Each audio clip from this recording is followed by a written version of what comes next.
STM Transport Voyageurs. Une nouvelle façon de voyager.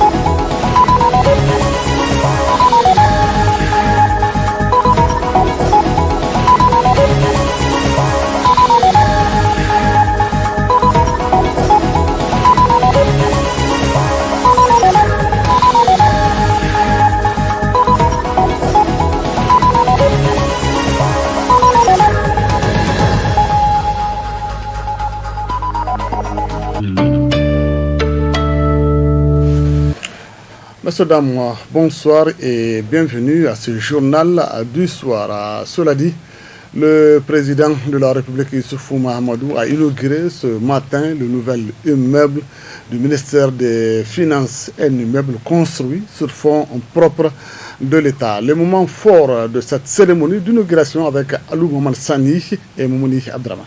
Bâti sur une superficie de 22 700 m², ce total de finances a été construit par la société turque Souma. C'est le financement de fonds propres de l'État à un coût global de 25 milliards de francs CFA sur 20 mois. Un immeuble de 16 étages, 600 bureaux, 10 salles de réunion, un data center ou centre de collecte de données, 3 salles de machines, une salle d'archives, une salle pilote et un parking de plus de 200 véhicules pour ne citer que cela. La réalisation de cette infrastructure est le fruit de la détermination du président de la République Alaji Issoufou Mahamadou. Dans son discours de bienvenue, le gouverneur de la région de Niamey, Issaka Hassan Karanta, s'est dit très satisfait de la réalisation de ce total de finances, qui est désormais un cadre moderne de travail. Pour ce dernier, cet engagement du président de la République est la concrétisation de la dynamique de son programme de la modernisation et d'envellissement de la ville de Niamey, a-t-il martelé. Jour pour jour, nous voilà ce matin du jeudi 15 octobre 2020 devant cet immense édifice, un des plus hauts toits de notre capitale,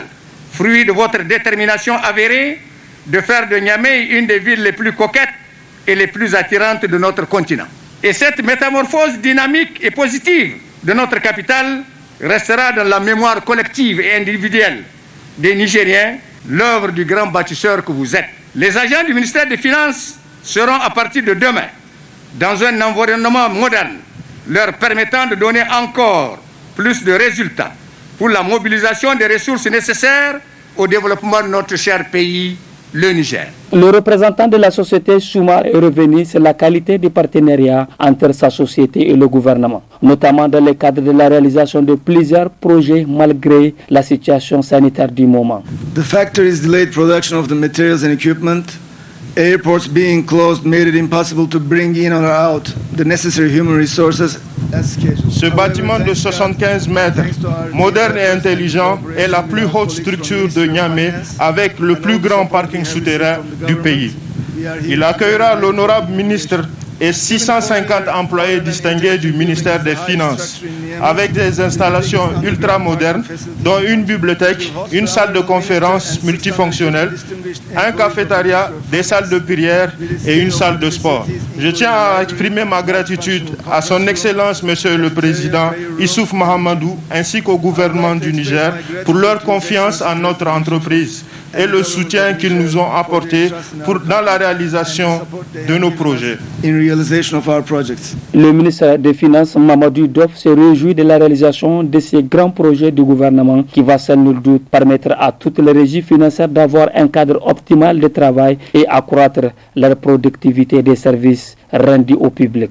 La construction de cet édifice est le fruit de la vision, de la volonté et de l'engagement des plus hautes autorités de notre pays, traduit dans le programme de Renaissance Acte 2 de son Excellence Monsieur le Président de la République, décliné dans la déclaration de politique générale de son Excellence le Premier ministre et dans le programme de modernisation des villes du plan de développement économique et social PDES 2017-2021.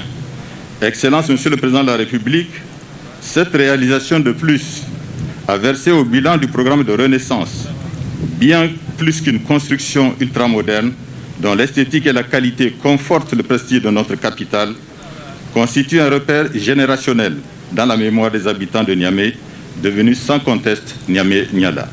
L'infrastructure a coté un montant de 25 milliards de francs CFA, financé entièrement sur ressources propres du budget national. Excellence, Monsieur le Président de la République, aujourd'hui, nous pouvons affirmer que le ministère des Finances dispose d'un cadre moderne, propice à un travail de qualité. Le ministère des Finances, vitrine de notre pays vis-à-vis des partenaires techniques et financiers et des investisseurs privés, est désormais doté d'un édifice qui inspire confiance et respect, gage d'une pleine réussite des missions qui lui sont confiées. Après la coupure des rivans, le président de la République Alaji Issoufou Mahamadou a profité de l'occasion pour visiter ce nouveau cadre de travail des agents du ministère des Finances dans les différents bureaux des salles de réunion. Pour rappel, cette réalisation est la suite logique du programme de la Renaissance Acte D qui s'inscrit dans le cadre de la modernisation de nos villes, notamment la ville de Niamey, à travers le programme Niamey-Niala ou Niamey-La Coquette.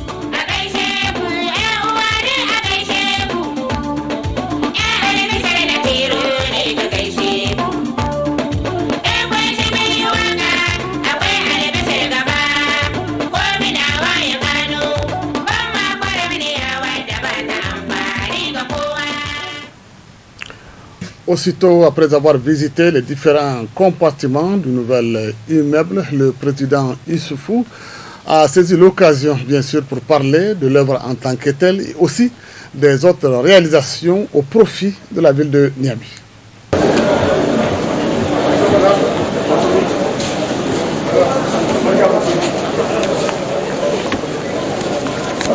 Je ne peux que me réjouir d'avoir procédé à la présidence de la cérémonie d'inauguration de cette infrastructure destinée aux agents de régie financière du ministère des Finances. Cette infrastructure a un double objectif. D'abord, donner un cadre de travail optimal aux agents de régie financière. Ensuite, contribuer à la modernisation de la ville de Niamey. Vous savez que dans le cadre du programme de Renaissance, j'ai fixé une mission très claire aux régies financières. Cette mission consiste à mobiliser les ressources internes et à améliorer l'efficacité de la dépense pour réaliser les promesses que j'ai faites au peuple nigérien, pour assurer, financer la sécurité des Nigériens, pour consolider nos institutions, pour réaliser des routes, pour réaliser des infrastructures énergétiques, de télécommunications, etc. Pour nourrir les Nigériens avec l'initiative 3N, pour développer le capital humain du pays à travers l'éducation et la santé, pour créer les conditions de l'accès à l'eau pour les populations et surtout créer des emplois pour les jeunes. Je pense que cette mission a été accomplie par les agents du ministère des Finances avec honneur parce que les recettes fiscales du pays en 10 ans ont été doublées. Nous sommes partis d'un niveau de recettes de 360 milliards environ en 2010-2011. Aujourd'hui, nous sommes à près de 800 milliards de mobilisation de ressources internes. Donc, je saisis la présente occasion pour saluer, féliciter, encourager les agents du ministère des Finances pour les performances réalisées en termes de mobilisation des ressources internes et en termes aussi d'amélioration de l'efficacité de la dépense, même s'il y a encore toujours des insuffisances.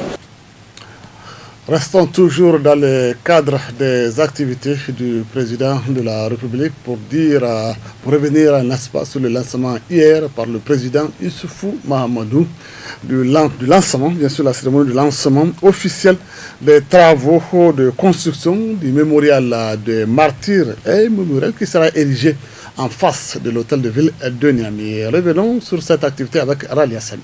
C'est pour rendre un hommage mérité à la mémoire de tous les éléments des forces de défense et de sécurité tombés sur le champ d'honneur en défendant la nation que le chef de l'État a décidé de la construction sur fonds propres de l'État nigérien d'un mémorial des martyrs qui sera érigé sur un site d'environ 1,5 hectare situé en face de l'hôtel de ville de Niamey. Cette action du gouvernement s'inscrit dans le cadre d'une politique de mémoire, dit le chef de l'État à l'occasion de cette cérémonie. Comme on le sait, nous sommes en guerre. Nous sommes en guerre contre le terrorisme et le crime organisé. Je voudrais ici saluer, féliciter, encourager nos soldats qui conduisent cette guerre avec beaucoup de professionnalisme. Cette guerre dans laquelle nous enregistrons des morts, cette guerre dans laquelle nous perdons des êtres chers qui font le sacrifice de leur vie pour notre sécurité. La nation nigérienne tout entière doit leur rendre hommage. La nation nigérienne tout entière doit leur témoigner son éternelle reconnaissance. C'est au nom de la nation que le gouvernement, pour perpétuer leurs souvenirs, a décidé de construire un mémorial des martyrs afin de perpétuer leur mémoire. Présent également pour la circonstance, le ministre de la Défense nationale s'est exprimé en ces termes. En ces temps tumultueux de guerre contre le terrorisme et la criminalité transfrontalière organisée, nos vaillantes forces de défense et de sécurité ont défendu avec courage et dignité chaque portion de notre territoire. Aujourd'hui, grâce à la détermination et à la bravoure de ses fils en armes, le Niger reste debout et il le restera encore longtemps pour la sauvegarde de la souveraineté, de notre souveraineté territoriale, la sauvegarde de nos institutions démocratiques républicaines et la sécurisation de nos citoyens ainsi que la protection de leurs biens. Pour cela, notre pays continuera à mener sa lutte implacable contre le terrorisme, la criminalité transfrontalière et le banditisme. La dette à l'égard de nos morts que le président de la République, chef de l'État, chef suprême des armées, son Excellence M. Issoufou Mahamadou, a pris l'engagement dès 2018 à ériger un mémoire à leur nom. Un tel monument, érigé au point central de notre capitale Niamey, marquera à jamais notre reconnaissance pour nos compatriotes disparus sur le champ de bataille. L'architecte international qui a conçu le projet de ce mémorial a réaffirmé sa volonté à le réaliser dans le délai prévu. Ainsi donc, ce mémorial sera construit en guise d'hommage rendu de la nation nigérienne aux forces de défense et de sécurité qui ont perdu leur vie dans la défense de cette même nation. L'actualité, c'est également la journée mondiale de lavage de mains couplée, n'est-ce pas, pour ce qui concerne notre pays, au lancement de la rentrée scolaire 2020-2021, et cela sur toute l'étendue du territoire national. Plusieurs personnalités y étaient au CES Zanzam, ancien CG14, à cette occasion. Bien sûr, le reportage de la rédaction. La rentrée scolaire 2020 coïncide cette année avec la journée mondiale de lavage des mains. C'est ainsi que élèves, enseignants et autorités se sont donné rendez-vous au CEG 14 de Niamey pour non seulement lancer l'année scolaire, mais également procéder à la mise en place du dispositif de lavage de mains tout en insistant sur les notions d'hygiène et d'assainissement. Présente à la cérémonie, la représentante de l'UNICEF a déclaré être réjouie de cette double célébration et a promis d'accompagner le gouvernement du Niger afin de donner plus de cachet à cette fête de lavage des mains. C'est une journée même très spéciale cette année parce que ici au Niger, elle coïncide avec la rentrée scolaire. Donc comme nous pouvons le voir, nous avons accompagné le gouvernement pour que la rentrée scolaire cette année soit une rentrée scolaire dans les signes de lavage de mains pour que les dispositifs de lavage de mains deviennent une partie intégrale des services offerts au sein de l'école, bien sûr dans le cadre de la prévention du Covid, mais comme nous le savons, le lavage de mains c'est l'un des plus importants moyens de protéger la santé des enfants et donc c'est important que les écoles en soient fournies et nous sommes aussi très contents de voir tous les efforts qui sont en train d'être déployés pour que dans cette année très spéciale et dramatique pour beaucoup de notre planète, le Niger est en train de faire vraiment un effort pour que la rentrée scolaire soit sûre pour les enfants. Pour le ministre de l'Éducation, Daouda Malam Marté, les notions de lavage des mains doivent désormais entrer dans les habitudes de tous les jours, surtout en ce temps de coronavirus. La propriété doit commencer d'abord à l'école avant d'aller à la maison.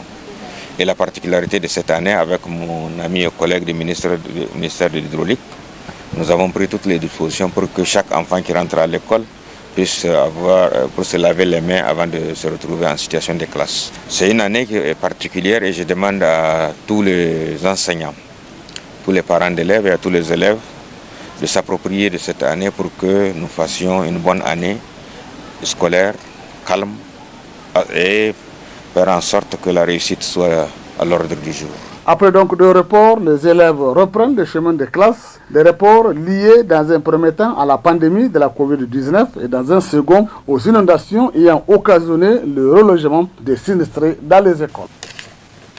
La rentrée scolaire s'est donc déroulée normalement, dans de bonnes conditions. Qu'en est-il des activités académiques au niveau de certaines facultés de l'Université Abdelmoumene de Niamey? Réponse dans ce reportage de Alou Maman Sandi.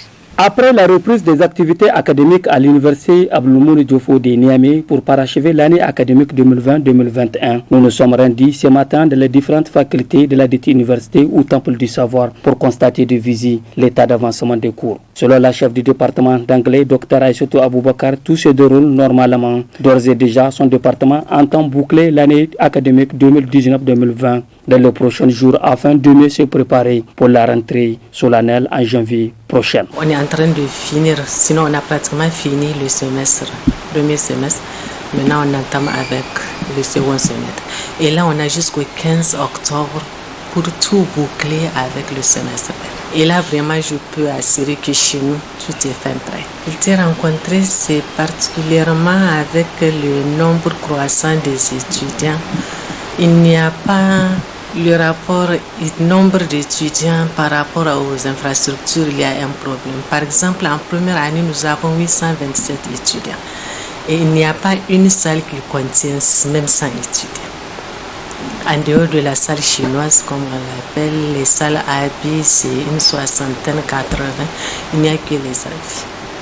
Donc ça, c'est notre problème et en même temps notre faiblesse. On a vraiment un problème. Deuxième année, ils sont par exemple 400.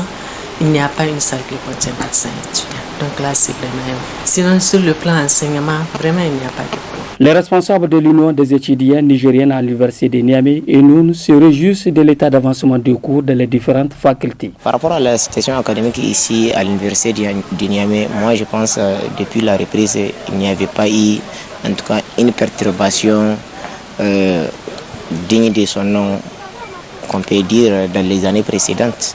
Parce qu'il faut le notifier que de par les années précédentes, le système éducatif a connu des perturbations par-ci, par-là, tantôt par les étudiants, tantôt par les enseignants, tantôt par le personnel administratif, n'est-ce pas, et technique. Mais cette année, en tout cas, n'ait été que le débarquement de la catastrophe des inondations, il n'y avait pas eu en tout cas une perturbation. Une perturbation minime soit-elle pour partir, n'est-ce pas, encore agrandir l'état de retard que nous accusions. Aujourd'hui, le déroulement, vous l'avez constaté, vous avez fait tour dans les bâtiments des cours. Presque tous les bâtiments, toutes les sections, en tout cas, sont à pied d'œuvre. Les départements sont à pied d'œuvre de finir l'année antérieure pour accéder à l'année 2021. Et cela me permet de dire que les étudiants sont en train, en tout cas, de subir une formation commando où les cours, c'est de 8h souvent jusqu'à 20h.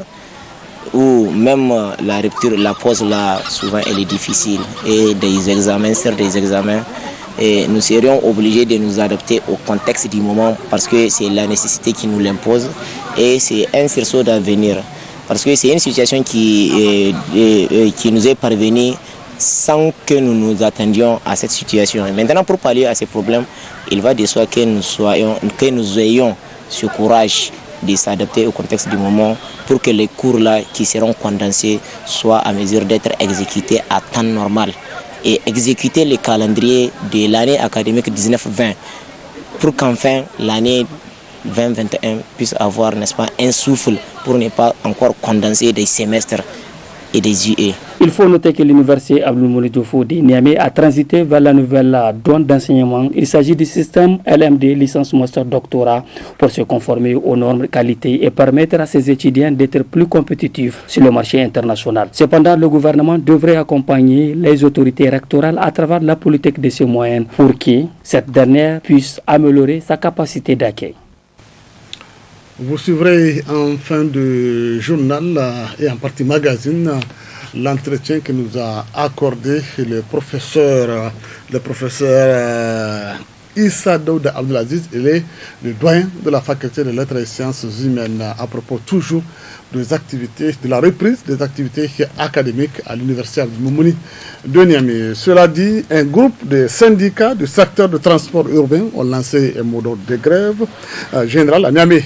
Une de nos équipes y était sur place dans certains coins de la capitale pour y faire son propre constat.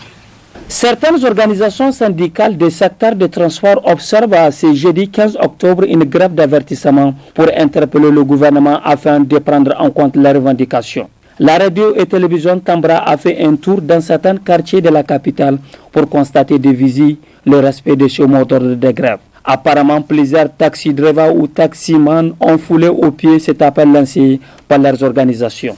Pour d'autres, cette situation s'explique par le mauvais choix du moment. Nous avons tenté de nous entretenir avec ces derniers sur le terrain, mais c'était impossible. Il faut noter que les 5 taxis est l'initiateur de cette grève générale dont plusieurs collectifs ont jugé utile de boycotter pour son caractère politique, selon un communiqué. Cependant, ces organisations syndicales devraient revoir leur copie et leur stratégie de lutte pour mieux défendre les intérêts matériels et moraux de leurs militants.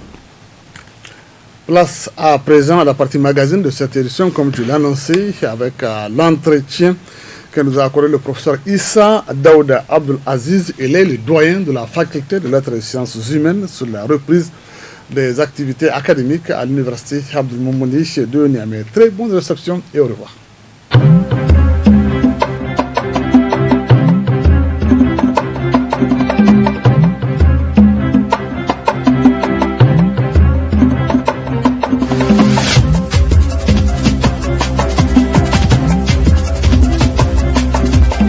L'université de Niamey, particulièrement à la faculté de lettres dont je maîtrise la situation. Vous avez raison de le dire, on a repris pour parachever l'année académique 2019-2020. Donc, une première reprise du fait de la pandémie était concernée le mois de juin. Donc nous avons repris, nous avons fait juin-juillet. Nous avons pu parachever les semestres impairs. Vous savez que maintenant, dans le système LMD, on n'est plus forcément dans des années, mais dans des semestres. Les semestres 1, 3, 5 ont été exécutés, ainsi que le semestre 1 de master. Donc aujourd'hui, tout cela a été évacué. On ne parle plus des semestres impairs, nous avons fini. Il ne reste dans certains cas que les délibérations à régler. Nous sommes rentrés le 7 septembre pour maintenant parachever les semestres pairs. Aujourd'hui, les cours se déroulent normalement et en principe, nous avons fixé comme deadline le 15 novembre pour que tout soit terminé, c'est-à-dire les enseignements, les évaluations et les délibérations. De telle sorte que, conformément au délai fixé par le gouvernement, qu'à partir du 2 janvier, on puisse faire la rentrée 2020-2021. Donc, globalement, tout se passe bien. C'est pour moi l'occasion, franchement, de féliciter les collègues, parce que c'est un gros challenge, rattraper les retards qui ont été observés à la fois pour les questions liées à la pandémie et sur les questions liées à des revendications sociales. L'un dans l'autre, nous avons observé un retard important, mais aujourd'hui, grâce à l'engagement des collègues, disons, ce challenge-là, il est derrière nous. Il y aura sans problème une année 19-20 validée, réalisée selon les normes de qualité et selon, disons, les dispositions réglementaires en vigueur, et on pourra, avec un léger retard, envisager la rentrée 2020-2021. Les forces sont les forces qui sont liées au système LMD déjà. Vous savez que le système licence, master, doctorat est un système en fait d'intégration, un système d'intégration, un système de reconnaissance qui permet, disons, aux étudiants de pouvoir se faire reconnaître leur crédit académique dans une autre université. Mais en même temps, le système LMD suggérait aussi un autre paradigme dans la formation qui va cibler beaucoup plus la professionnalisation. Vous savez, aujourd'hui, pour le développement de nos pays, la formation, elle est très importante, mais cette formation doit aussi s'inscrire dans une dimension moins générale et plus professionnelle. Donc là aussi, c'est un atout du LMD. Et en même temps, il y a, disons, un autre atout sur le caractère transversal des enseignements. Vous voyez qu'à la faculté de lettres, nous avons un tronc commun, c'est-à-dire les étudiants qui nous viennent après le bac, ils font un premier semestre commun où tous les étudiants font absolument la même chose. Ça leur permet, en dehors de la discipline qu'ils veulent suivre, qu'ils sachent que dans la discipline des humanités, il y a autre chose. Ces autres disciplines contribuent, n'est-ce pas, à donner une formation plus ouverte, plus transversale aux étudiants. Donc tout ça là peut être mis dans ce que vous appelez force. Maintenant, peut-être au niveau des faiblesses, à mon avis, il n'y a qu'une seule faiblesse, c'est, disons, le manque de moyens d'accompagnement.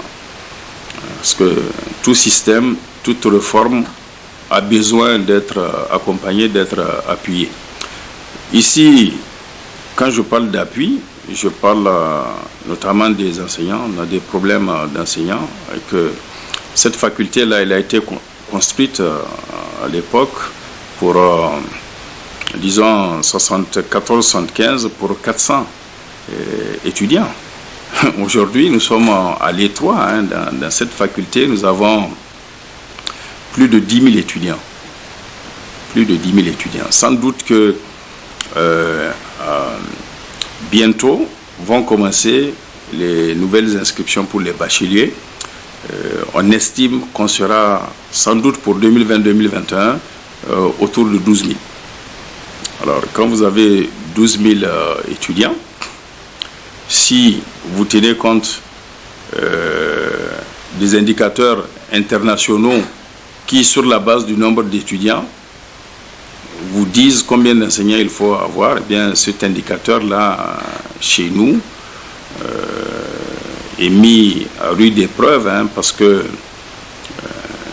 nous ne sommes qu'autour de 78 aujourd'hui, alors que si vous vous focalisez sur, vous vous basez sur les indicateurs, il aurait fallu au moins 350 enseignants permanents pour cette faculté. Du coup, vous voyez qu'on est obligé de faire appel à d'autres types d'enseignants, qu'on appelle souvent des enseignants vacataires, et qu'il faut payer, et ce n'est pas tout le temps que nous avons les ressources pour faire face, disons, à ce type d'intervention, à ce type de dépenses. Le deuxième problème reste toujours lié aux conditions d'études des étudiants. Vous voyez, à la faculté de lettres, moi j'ai entre 3 000 et 4 000, depuis 3 ans, chaque année, j'ai entre 3 000 et 4 000 étudiants en première année. Alors quand vous avez 4 000 et 3 000, votre plus grand amphi fait 500 places, c'est des problèmes. C'est-à-dire, vous risquez de ne pas faire des cours. Bon, souvent, quand on est confronté à ces problèmes, nous sollicitons l'appui du gouvernement pour que certaines structures d'accueil puissent être mises à la disposition de l'université, notamment tout comme le palais de sport ou bien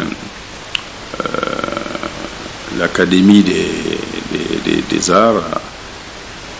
Je pense que cette année aussi on fera la demande, mais de manière durable, ce qu'il aurait fallu faire, c'est bon, si les moyens de l'État le permettent, honnêtement, il faudrait envisager un programme d'infrastructure universitaire, pas seulement dans notre faculté, mais vraiment en fonction des moyens de l'État partout où est le besoin, et le besoin il est partout.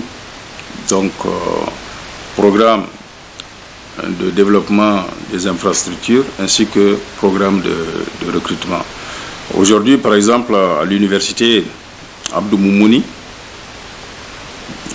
nous sommes pratiquement à recrutement zéro parce que nous ne recrutons, et le recrutement est toujours un moment triste parce que nous ne recrutons que sur nos morts ou bien sur nos retraités. Aujourd'hui, pour recruter, il faudrait que quelqu'un ne soit plus là, malheureusement. On met son poste en jeu. Ou bien, quelqu'un va à la retraite, on met son poste en jeu. Ça fait longtemps que nous n'avons pas bénéficié d'un programme de recrutement. Alors que les effectifs des étudiants augmentent tous les ans.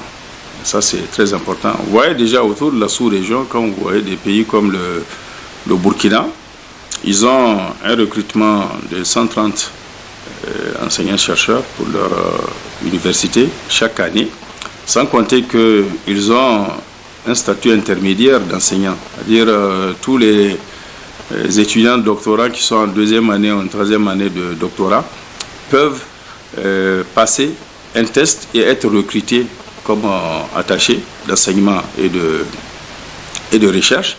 Et ils ont un salaire qui n'est pas le salaire d'un enseignant-chercheur assistant, mais qui est intermédiaire. Et lorsqu'ils soutiennent leur doctorat, ils sont valablement recrutés comme enseignants-chercheurs. Des pays tels que la Côte d'Ivoire, c'est un programme de recrutement chaque année de 300 enseignants. Sénégal, plus que ça. Donc, bon. Mais chacun fait la politique de ses moyens. Ouais, mais souvent, nous sommes tenus d'expliquer à ceux qui prennent la décision les contraintes auxquelles nous sommes confrontés et puis donner quelques indices de la situation dans les pays de la sous-région pour que nous aussi, nous essayons, en fonction de nos moyens, de faire mieux que... Voilà, mais ça, on le doit à la jeunesse, quoi.